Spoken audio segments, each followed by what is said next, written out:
Hello everyone! Welcome back to Clay Soldiers Conquest video stuff. We haven't really started the series, but why not? So, this video I'm just going to be talking about the classes a bit and how you go about getting them. So, all the civilizations have access to the same classes. I haven't thought of any specialized classes for anything or anything like that, and it's more or less going to be fairly even. They all have equal access to whatever. And it starts out as follows. You have the basic civilians.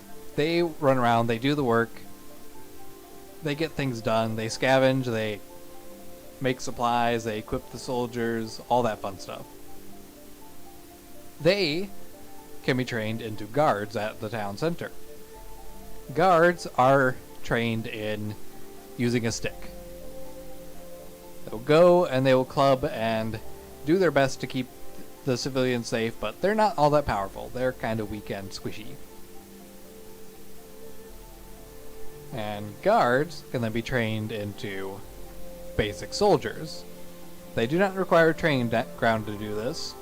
All they require is access to leather to make some armor for themselves and a place to bunk and spar and hang out.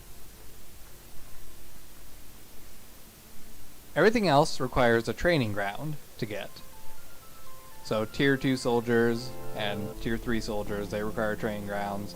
They get shields and sharp sticks and padded leather. Cavalry, you need a horse, so you need to have access to horses in your town. Sticks, leather, shields, not much different about them.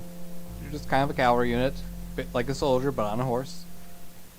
Archers, they need gravel, and you need to have, of course, sticks as well. And tier 3 archers can be upgraded with sugarcane. Polemen require access to bones, which if you have access to leather, then you've got access to bones. It's not that difficult. And they can be upgraded to shield, to have a shield, and then leather at level 3. Magi are more specialized. You have to have access to both a nether node and I think I might change it a little bit. Right now I need it so you have to have a mushroom and then you need to process the mushroom into slime. I think I might make it so that you can process, like, I don't know, maybe wheat can be processed into slime as well. Wheat and sugarcane. You put that in the pot together, you get slime. Mushrooms just faster. And they're not very powerful. They mainly just stick people to the ground and set them on fire, and while at level 3 they can stun opponents for a little bit. Alternatively, they can branch off into 3 different mage classes. Instead of going down the main mage route, they can become pyro mages, which have blaze rods and fire charges, cryo mages, which have snow layers or snowballs. I think I might make it snowballs at the 2nd level. And electro mages, which have emerald, and you need to get an emerald block to get them to level 3. They're kind of more powerful, so I guess that makes sense. That's all I've thought up for now. I might come up with a couple more, like the assassin. I haven't gotten that down yet, and the scout, which is counter assassin. Don't know if I'm going to make up much else. But that's the classes that we have so far. Hey, look at this little level 1 soldier. You're a cutie, aren't you? You ready to go to war? I bet you are. You're part of the barbarian horde. I actually like the way that these towns have come out. Looks pretty cool.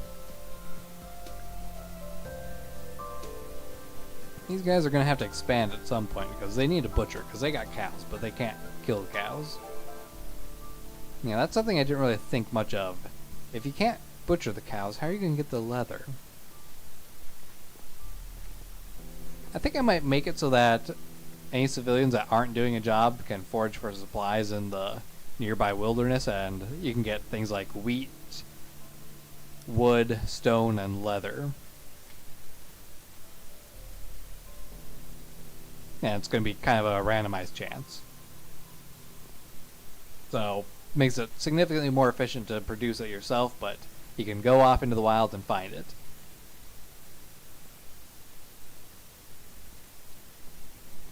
So, let's actually give you a quick tour of what the civilizations look like then. I got Purple Magi over there, and the Frostkin over there. Frostkin you kind of saw a little bit of, but let's go actually... Oops, cancel. Teleport. It has snowed a bit, so they've gotten a little bit of snow on the ground. Might set up torches along the path just to keep the path from being frosted over. Not that I think these guys would mind all that much, but yeah. You know, I'm just gonna have to take this out. I might have to redesign this part, but it's fine here. Just don't want them climbing out and getting stuck on the outside. That can mess things up. Frost can actually have access to snowballs right away, because they live in a frosty area. And they have a mine and a barracks. Got clay. Level 2 house. All the capitals start with level 2 houses. The Grey Barbarians are the only ones that have other level 2 buildings. That's their kind of prize for winning the tournament. There's an alchemist, and there's a... It's all pretty much the same. Wool, and there's white. I think I forgot to change the wool to purple over on the Magi side. And I definitely forgot to put the white border on these guys. So I'm going to have to fix that on my own. And then over in the other corner we have the Purple Magi. Teleport.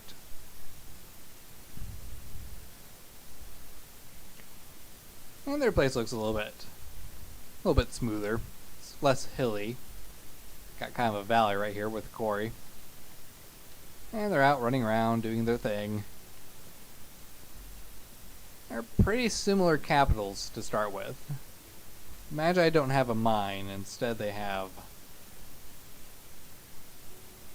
I gave them 2 wood. Why did I give them 2 wood? I think I might have meant to put something else down, but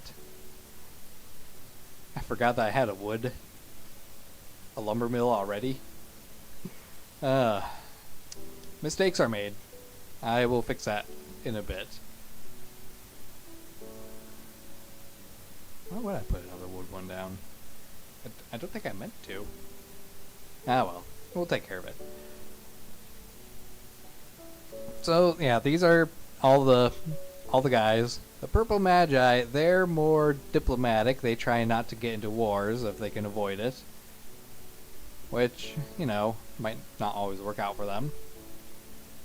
I mean, they are pretty much right up against the Grey Barbarians, which are aggressive and more inclined to go to war than to deal in diplomacy. So, diplomacy might not work too well. We'll see how it goes for them.